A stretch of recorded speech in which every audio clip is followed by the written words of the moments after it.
Very good morning to all, very good afternoon, very good evening, and very good night.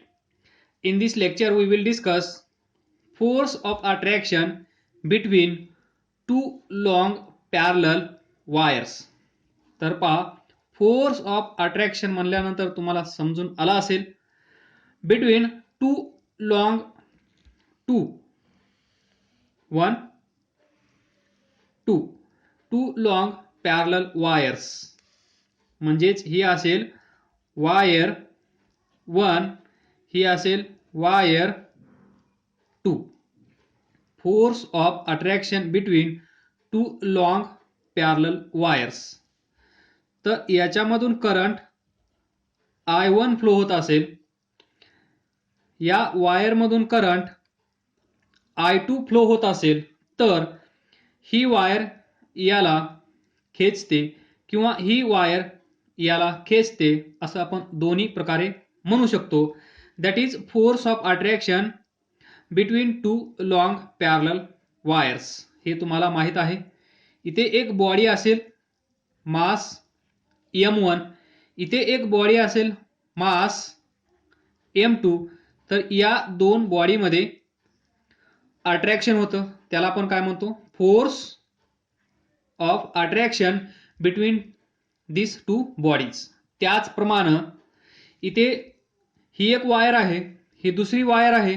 या वायरमधून current I1 flow होत आहे, या वायरमधून current I2 flow होत आहे. तर इथे पण फोर्स ऑफ अट्रॅक्शन असेल, त्यालाच आपण म्हणतो force of attraction between two long. ही एक असेल लॉंग वायर, ही दुसरी असेल लॉंग वायर, आणि या दोन लॉंग वायर्स एकमेकांना कशा असतील, पॅरलल. तर टॉपिक समजला असेल, force of attraction between two long parallel wires. तर पहा, force of attraction between this two bodies is F is equal to G M1 M2 divided by R square. R म्हणजे distance between दिस two bodies. तर पहा, हा force किती असेल हे find करण्यासाठी ज्या गोष्टीची आपल्याला आवश्यकता आहे त्या गोष्टी आपण अगोदर डिस्कस करूया. ही वायर आहे, बरोबर. या वायरमधून करंट I फ्लो होत आहे, बरोबर. तर ही वायर इथे मॅग्नेटिक फील्ड तयार करत असते, हे सर्वांना माहित आहे, बरोबर. This is magnetic field produced by this current carrying wire. I be the current flowing through this wire. आणि ही वायर इथे काहीतरी मॅग्नेटिक फील्ड क्रिएट करत असेल, प्रोड्यूस करत असेल, ते मॅग्नेटिक फील्ड म्हणजे बी. तर पहा, हे आपल्याला माहित आहे.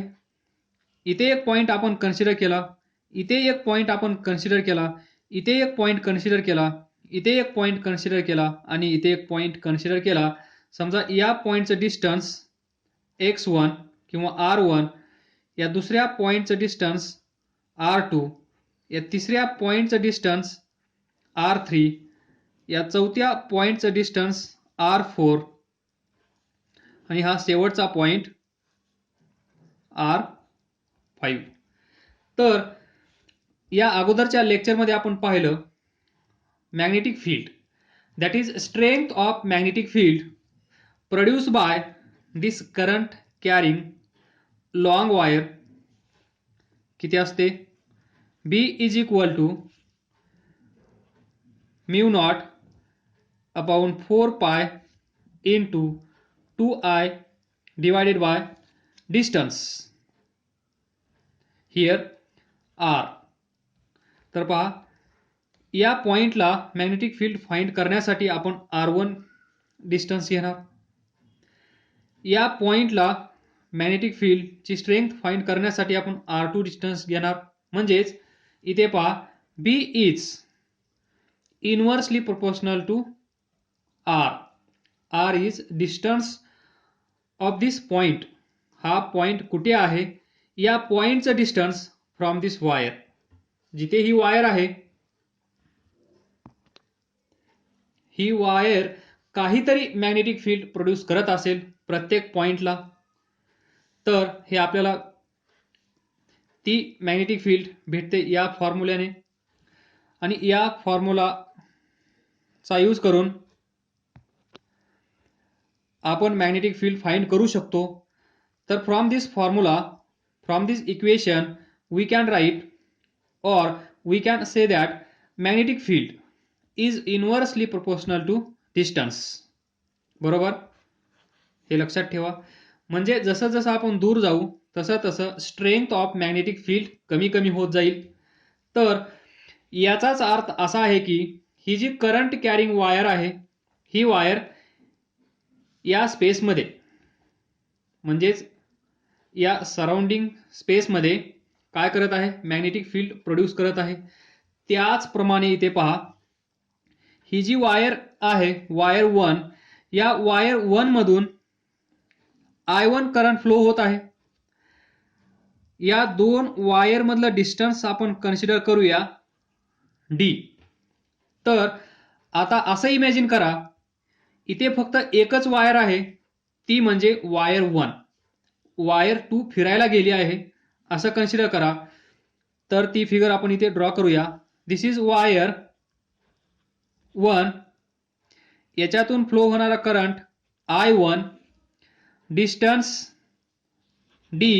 तर पहा, इथे जी वायर होती ती वायर फिरायला गेली आहे असं आपण इमॅजिन करूया. तर ही आणि ही सिच्युएशन सेम आहे की नाही. इथे पहा, इथे पण एक सिंगल वायर आहे ज्या वायरमधून करंट फ्लो होत आहे. इथे पण एक सिंगल वायर आहे ज्या वायरमधून करंट फ्लो होत आहे. इथे पण आपण समजा या वायरपासून या पॉइंटचं डिस्टन्स घेऊया कॅपिटल R. तर या पॉइंटला मॅग्नेटिक फील्ड किती असेल, B is equal to μ0 4π into 2I divided by R. त्याचप्रमाणे हा फॉर्म्युला तुम्ही असाही लिहू शकता, μ0 2π I डिवायडेड बाय R. तर पहा, हे तुम्हाला माहित आहे. इथे आपल्याला force of attraction between two long parallel wire किती आहे ते पाहायचं आहे, डिटरमाइन करायचं आहे, फाइंड करायचं आहे. तर इथे आपण अशी सिच्युएशन क्रिएट केली जी आपल्याला माहित आहे. इथे दोन वायर्स आहेत, त्या दोन वायरपैकी एक वायर आपण फिरायला पाठवली. इथे डॉट डॉट डॉट नी त्या वायरची पोझिशन दाखवली. तर at a distance D due to this current carrying wire इथे मॅग्नेटिक फील्ड क्रिएट होत असेल की नाही, ही वायर इथे मॅग्नेटिक फील्ड प्रोड्यूस करत असेल की नाही. याचा आन्सर काय असेल, यस. कारण हे आपण पाहिलं आहे, magnetic field due to current carrying wire at any distance from this wire. हे डिस्टन्स R कसं असलं पाहिजे, परपेंडिक्युलर डिस्टन्स. आलं लक्षात. तर मग सांगा, या वायरमुळे, या करंट कॅरिंग वायरमुळे या पॉइंटला किती मॅग्नेटिक फील्ड प्रोड्यूस होत असेल. तर दिस इज वायर 1, या वायरमधून फ्लो होणारा current I1 at distance D. इथे मॅग्नेटिक फील्ड किती असेल, μ0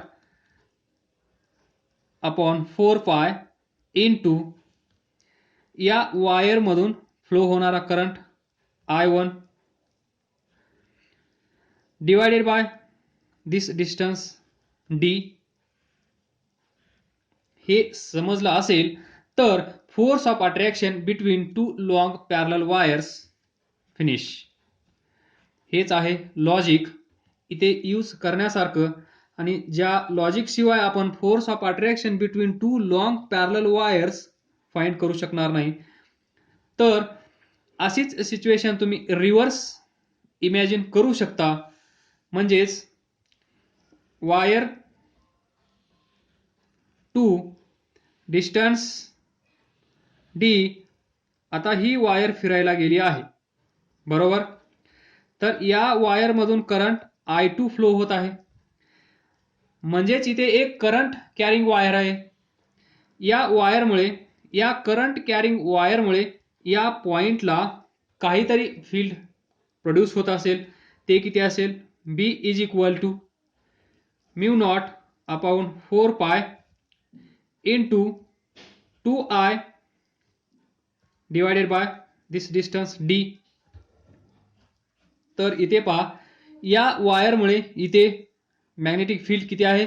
mu naught upon 4 pi into 2I1 divided by D.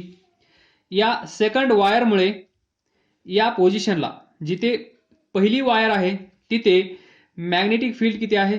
Mu naught upon 4 pi 2I, ही wire I2 divided by D.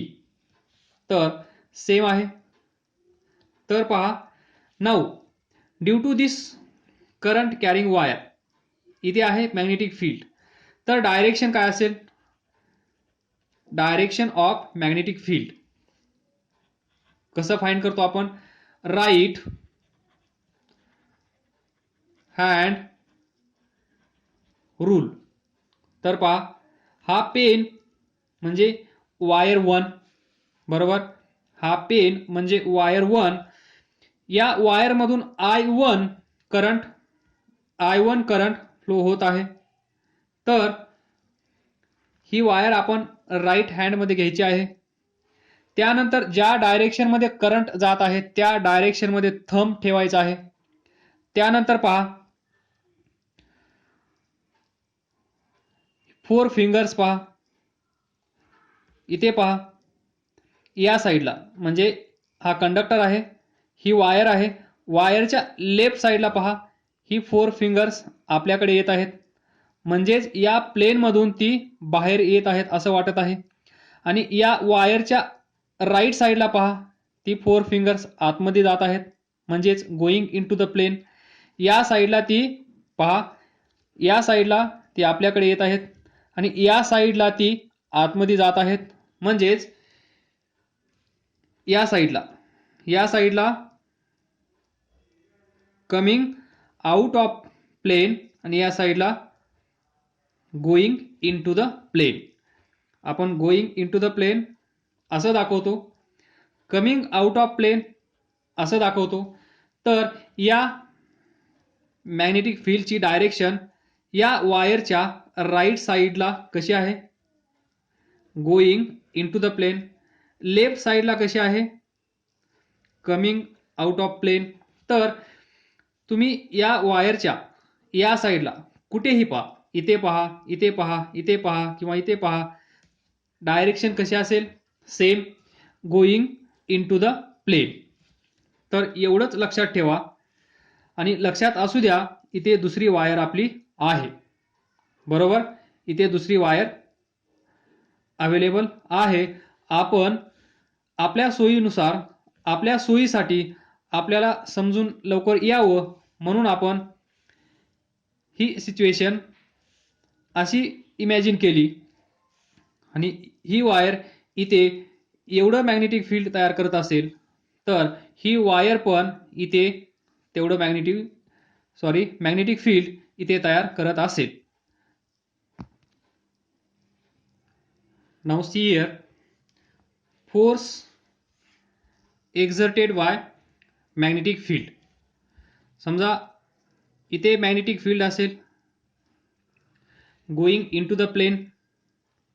इथे आपण एक चार्ज ठेवला Q, ज्याचं मास EM आहे. याला जर आपण इकडे पळवलं विथ स्पीड V बार, तर हा जो चार्ज आहे या चार्जवर मॅग्नेटिक फोर्स एक्झर्ट होतो, हे आपल्याला माहित आहे, Fm. आणि हा किती असतो? Charge into V cross B bar. इथे असणार magnetic field B bar, that is Fm is equal to Q V P sine theta. इथे पहा, going into the plane म्हणजे इथे असणारं मॅग्नेटिक फील्ड कसं आहे, असं परपेंडिक्युलर टू प्लेन. त्यानंतर त्याची डायरेक्शन मी अशी ड्रॉ करतो. This is direction of B bar that is going into the plane V bar असा आहे.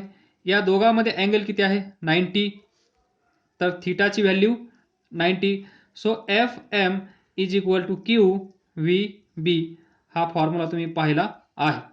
त्यानंतर सेम ज्यावेळेस इथे मॅग्नेटिक फील्ड असेल असं that is going into the plane, इथे एक वायर असेल बरोबर. या वायरमधून करंट आय फ्लो होत असेल. या वायरची लेंथ एल असेल. इथे असणार मॅग्नेटिक फील्ड बी बार. तर या वायरवर फोर्स एक्झर्ट होत असतो आणि तो किती असतो, F M is equal to first, this is second. F M is equal to या वायरमधून फ्लो होणारा current I into L bar cross B bar. Equation number 2. आलं लक्षात. इथे पहा, ही डायग्राम व्यवस्थित लक्षात ठेवा. इथे पण मॅग्नेटिक फील्ड आहे, इथे पण मॅग्नेटिक फील्ड आहे. इथे या मॅग्नेटिक फील्डमध्ये आपण चार्ज ठेवला आहे आणि त्या चार्जला आपण पळवला आहे विथ स्पीड व्ही बार. त्यावेळेस या चार्जवर किती फोर्स एक्झर्ट होत असतो, F M Q V B. जर angle between V bar and B bar 90 असेल तर. सेम सिच्युएशन इथे आहे. Magnetic field going into the plane that is perpendicular to this page. या फील्डमध्ये आपण एक वायर ठेवली, त्या वायरमधून करंट आय फ्लो होत असेल. या वायरची लेंथ एल असेल तर या वायरवर जो फोर्स एक्झर्ट होत असतो तो किती असतो, F M is equal to I into L bar cross B bar. तर इथे पहा, अशीच काहीशी सिच्युएशन इथे आहे. This is wire 1. इथे असेल वायर 2. या वायरमधून फ्लो होणारा करंट I1, या वायरमधून फ्लो होणारा करंट I2. या दोन वायरमधलं डिस्टन्स आहे D. तर या वायरमुळे इथे क्रिएट होणारं मॅग्नेटिक फील्ड किती आहे, mu naught upon 4 pi into 2I divided by D. तर पहा, याचा अर्थ काय असेल, ही वायर एका मॅग्नेटिक फील्डमध्ये आहे. जे मॅग्नेटिक फील्ड ही वायर इथे प्रोड्यूस करत आहे. म्हणजेच अशीच सिच्युएशन इथे आहे. मॅग्नेटिक फील्ड आहे, इथे पण मॅग्नेटिक फील्ड आहे. एक वायर आहे, इथे पण वायर आहे. या वायरमधून करंट आय फ्लो होत आहे, या वायरमधून सुद्धा करंट I2 फ्लो होत आहे. म्हणजेच सेम सिच्युएशन इथे आहे. तर या वायरवर एवढा फोर्स एक्झर्ट होत असेल तर या वायरवर पण फोर्स एक्झर्ट होत असेल आणि तो किती असेल, एवढा. दॅट इज इथे पहा, या वायरमधून जाणारा करंट आय होता. इथे पहा, या वायरमधून जाणारा करंट किती आहे, I2. याला सॉल्व करून घ्या. F M is equal to I L B sine theta. इथे पहा, एल लेंथ अशी आहे आणि इथे असणार magnetic field going into the page plane आहे, म्हणजेच परपेंडिक्युलर. तर इथे पण थीटा 90 असेल. तर F M is equal to I L B. This is magnitude of this force. जो फोर्स या वायरवर एक्झर्ट होत आहे त्या फोर्सचं मॅग्निट्यूड आहे I current through this wire, L length of this wire, B इथे असणारं मॅग्नेटिक फील्ड त्याचं मॅग्निट्यूड. तर इथे पहा आय इथे लिहितो आपल्या सोयीसाठी FM is equal to ILB star. तर पहा या वायरमधून फ्लो होणारा करंट I2, L लेंथ, या वायरची लेंथ आपण कन्सिडर करूया L B. इथे असणारं मॅग्नेटिक फील्ड किती आहे? इथे असणारं मॅग्नेटिक फील्ड या वायरमुळे. मग ही वायर या वायरने प्रोड्यूस केलेल्या मॅग्नेटिक फील्डमध्ये असेल, म्हणजेच अशी सिच्युएशन इथे तयार होईल. तर ते मॅग्नेटिक फील्ड किती आहे? Mu naught upon 4 pi into 2I divided by D. तर पहा FM is equal to I2 L mu naught 2 pi. इथे पहा I1 इथे काय असेल? I1 या वायरमधून फ्लो होणारा करंट, कारण ही वायर इथे मॅग्नेटिक फील्ड क्रिएट करत आहे एवढं. तर इथे 2I1 लिहायला विसरू नका. तर मग इथे येईल I1 डिवायडेड बाय D. तर I1 I2 mu naught upon 2 पाय 1 अपॉन D इंटू L. एवढा force this is force exerted by wire 1 on wire 2. तर इथे पहा what is this L? L is length of wire 2. तर हा L इकडे घेऊन या. FM divided by L mu naught upon 2 पाय I1 I2 divided by D. This is force per unit length. काय असेल हा?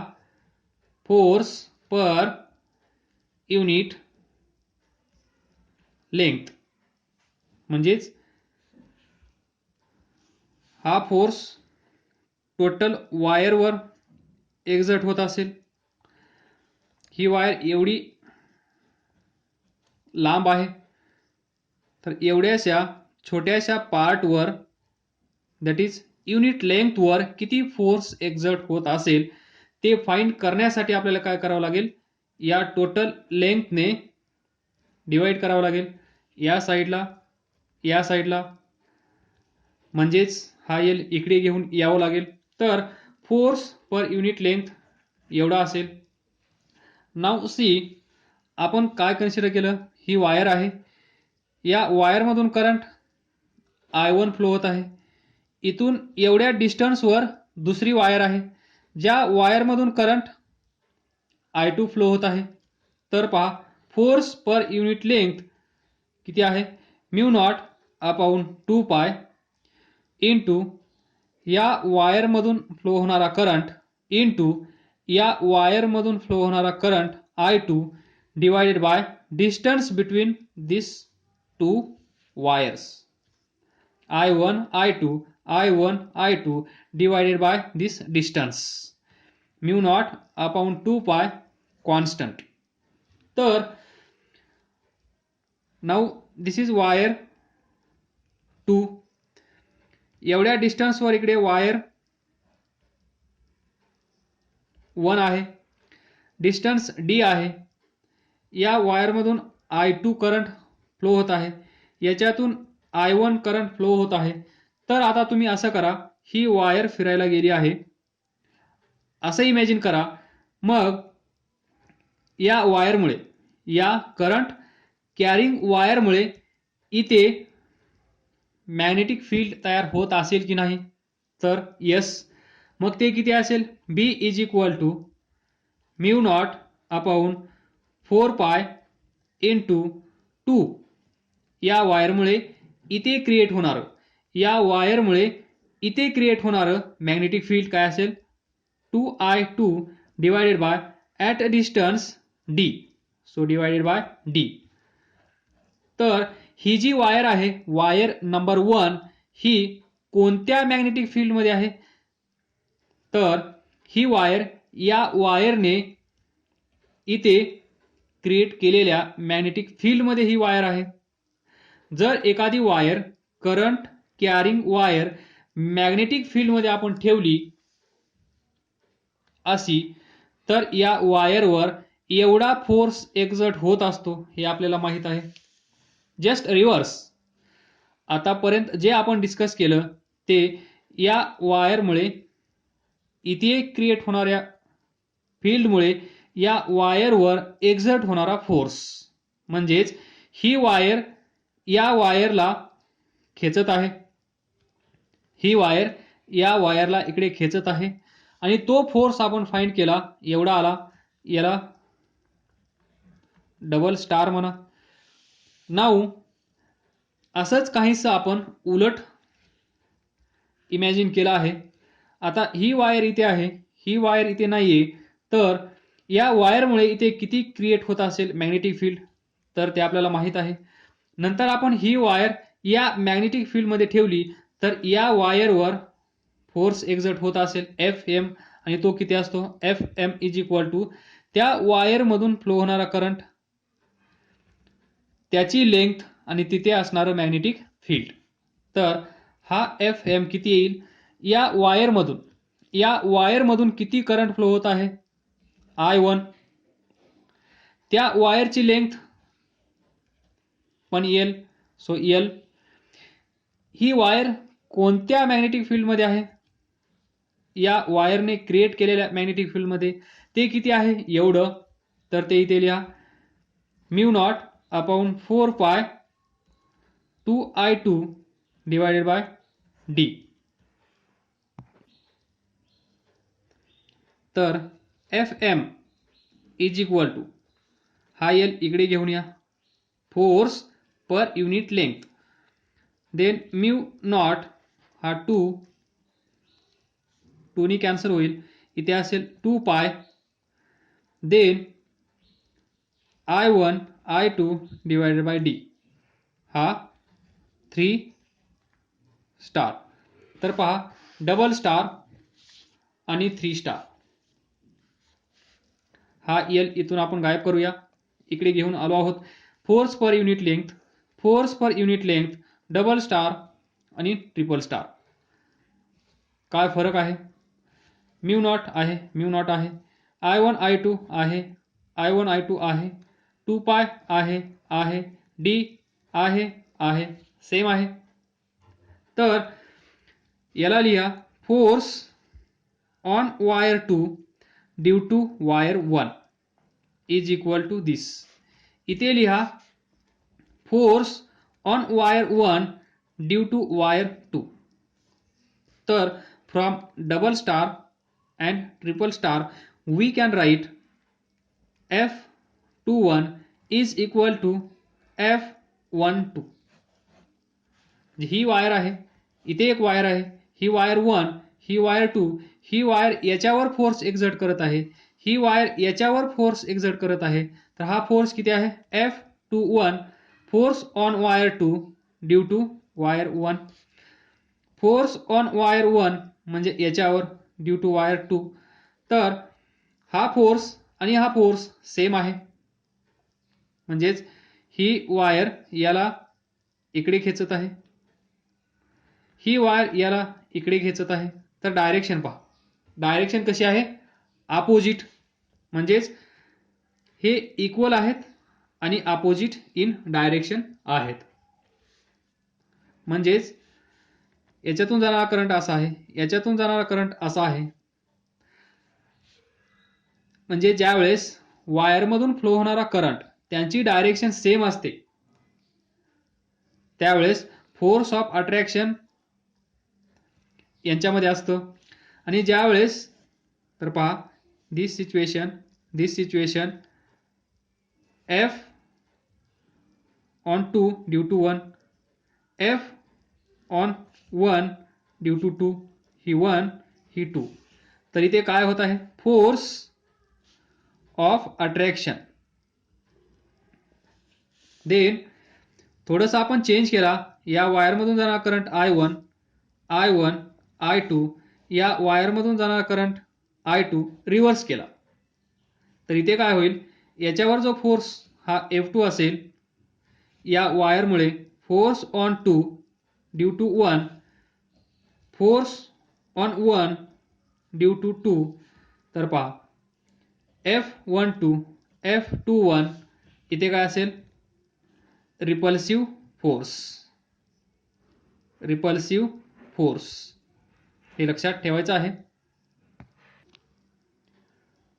म्हणजेच parallel current attracts, anti parallel currents repel. इथे असेल attracts. Parallel current attracts, anti parallel currents repel. आलं लक्षात. तर लास्ट बट नॉट लिस्ट, एक वायर आहे ज्याच्यातून करंट I1 फ्लो होत आहे, दुसरी वायर आहे ज्याच्यातून करंट I2 फ्लो होत आहे. दोन वायर मधला डिस्टन्स D आहे. तर फोर्स ऑफ अट्रॅक्शन किती असेल, μ0 अपॉन 2π, या दोन करंटचा प्रोडक्ट डिवायडेड बाय दोघांमधलं डिस्टन्स D. हा फॉर्म्युला यूज करून तुम्ही ही वायर याच्यावर किंवा ही वायर याच्यावर किती फोर्स एक्झर्ट करत आहे हे फाइंड करू शकता. काय समजलं नसेल तर विचारा. अभ्यास करत राहा, पुढे जात राहा. All the best. थँक्यू.